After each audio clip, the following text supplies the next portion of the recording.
प्रश्नावली 13.2 का तीसरा प्रश्न है। धातु का एक पाइप 77 सेंटीमीटर लंबा है, यानी कि जो इसकी ऊंचाई है, इस प्रकार से जब हमने रखा है तो h का मान है आपका दिया है 77 सेंटीमीटर।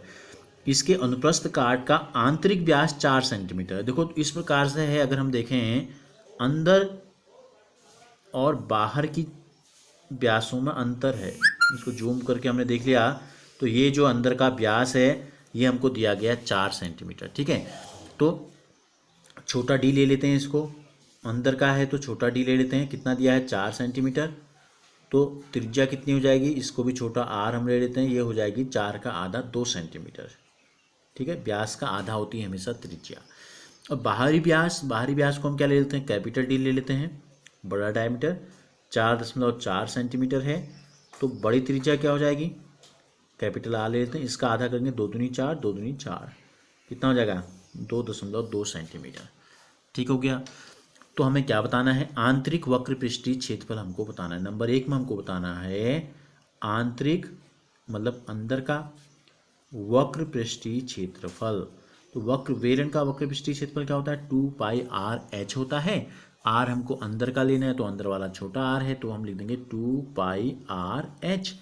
2 की जगह 2, पाई का मान नहीं दिया गया है तो 22/7 रखना है। r का मान 2 सेंटीमीटर है, h का मान है 77 सेंटीमीटर। तो 7 से 7 एकम 7, 7 एकम 7 कट गया। 22 दूनी 44, 44 दूनी होता है 88 गुणा 11। r भी सेंटीमीटर में है, h भी सेंटीमीटर में है, तो सेंटीमीटर गुणा सेंटीमीटर कितना हो गया, सेंटीमीटर स्क्वायर हो गया। गुणा कर देते हैं, 11×8 88 का 8 से लगा 8, 11×8 88 में 8 अगर जोड़ दें तो हो जाता है 96। तो आंतरिक वक्र पृष्ठीय क्षेत्रफल हमको पता चल गया 968 वर्ग सेंटीमीटर हो गया। फिर हमसे पूछा है बाहरी वक्र पृष्ठीय क्षेत्रफल कितना होगा।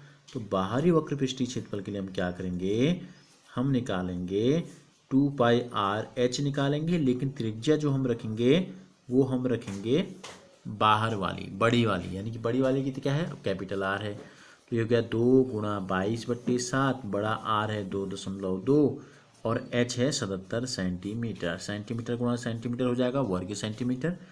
7 से कट जाएगा 11 बार, ये हो गया 22 दूनी 44, 44 गुणा 2.2 गुणा 11 वर्ग सेंटीमीटर। अब गुणा कर लेते हैं, देखो 44 दूनी होता है 88, हासिल लगा 8, 44 दूनी 88 में अगर 8 जोड़ देंगे तो आ जाता है 96।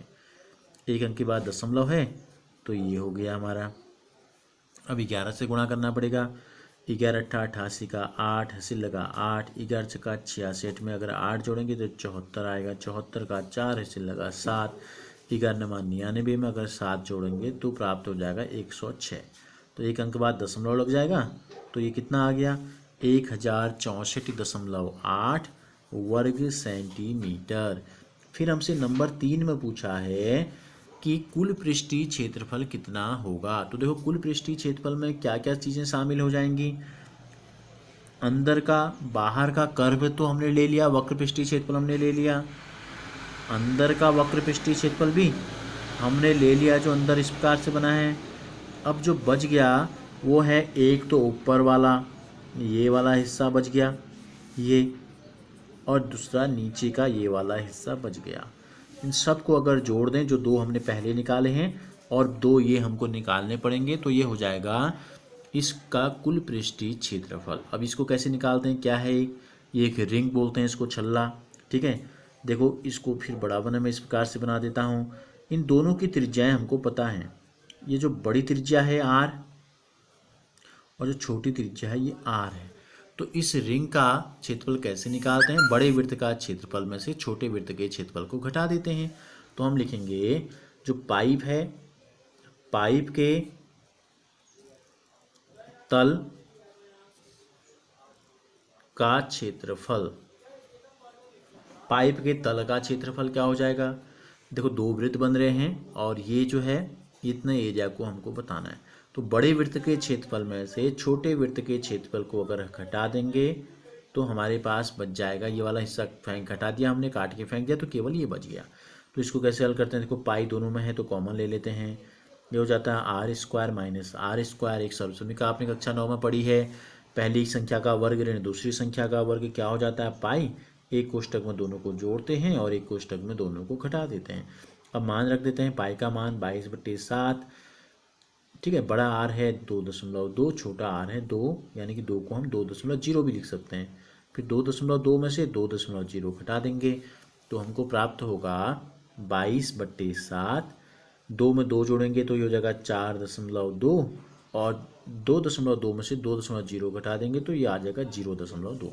तो 7 छक 42, 6 दूनी 12, तो ये हो गया 22 गुणा 0.12, 12 दूनी 24 का 4, हासिल लगा 2, 12 दूनी 24 और 2 26, और 2 अंक के बाद दशमलव है तो 2 अंक के बाद दशमलव लगा दिया, इतना वर्ग सेंटीमीटर। ये पाइप के तल का क्षेत्रफल है।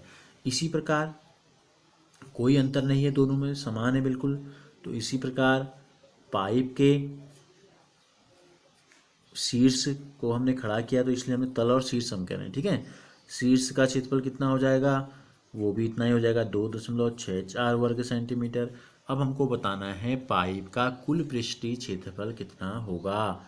तो लिखेंगे पाइप का कुल पृष्ठीय क्षेत्रफल बराबर जितने भी क्षेत्रफल हमने इनके निकाले थे सबको जोड़ देना है। इसमें क्या आ जाएगा, इसमें आ जाएगा आंतरिक वक्र पृष्ठीय क्षेत्रफल धन बाहरी वक्र पृष्ठीय क्षेत्रफल धन तल का क्षेत्रफल और धन शीर्ष का क्षेत्रफल, ठीक है। 4 चीज़ों को जोड़ना पड़ेगा। तो देखो आंतरिक वक्र पृष्ठीय क्षेत्रफल जो हमने निकाला था यह आया था 969 वर्ग सेंटीमीटर। बाहरी वक्र पृष्ठीय क्षेत्रफल आया 1064.8 वर्ग सेंटीमीटर, और ये दोनों आए हैं 2.64 वर्ग सेंटीमीटर धन 2.64 वर्ग सेंटीमीटर। अब हमको इन चारों को जोड़ना है और जो हमको प्राप्त होगा, देखो इसके दशमलव के बाद 1 अंक, इसमें 2 अंक, इसमें 2 अंक, तो इसमें भी हम 2 अंक ले लेते हैं दशमलव के बाद, ठीक है। और इसमें भी दशमलव के बाद 2 अंक ले लेते हैं, 8 0 इसको कर देते हैं ताकि हमको जोड़ने में आसानी हो जाए। तो देखो दशमलव के बाद दूसरे अंक को जोड़ते हैं, यहाँ 0 है, यहाँ भी 0 है, यहाँ 4 है, यहाँ 4 है, कितना आ गया 8। दशमलव के बाद पहले अंक को जोड़ते हैं 0, 8, 8 और 6 14, 14 में अगर 6 जोड़ दें तो 20 का 0, हासिल लगा 2। इकाई को जोड़ते हैं 2 2 4 2 6, 6 4 10, 10 और 8 18 का 8, हासिल लगा 1। दहाई में चलते हैं अब, 6 में 1 जोड़ा 7, 7 में 6 जोड़ा 13, 13 में यहाँ तो कुछ है नहीं, 13 का 3, हासिल लगा 1। सैकड़े में आ गए 1 और 9 कितना हो गया 10 का 0, हासिल लगा 1, 1 1 और हो गया 2। तो ये आ गया 2038.08 वर्ग सेंटीमीटर। आप एक बार इसको चेक कर लीजिए और इनको एक के नीचे एक क्रम से लिख के भी आप इनको जोड़ के जांच कर सकते हैं कि इतना आ रहा है या नहीं आ रहा है।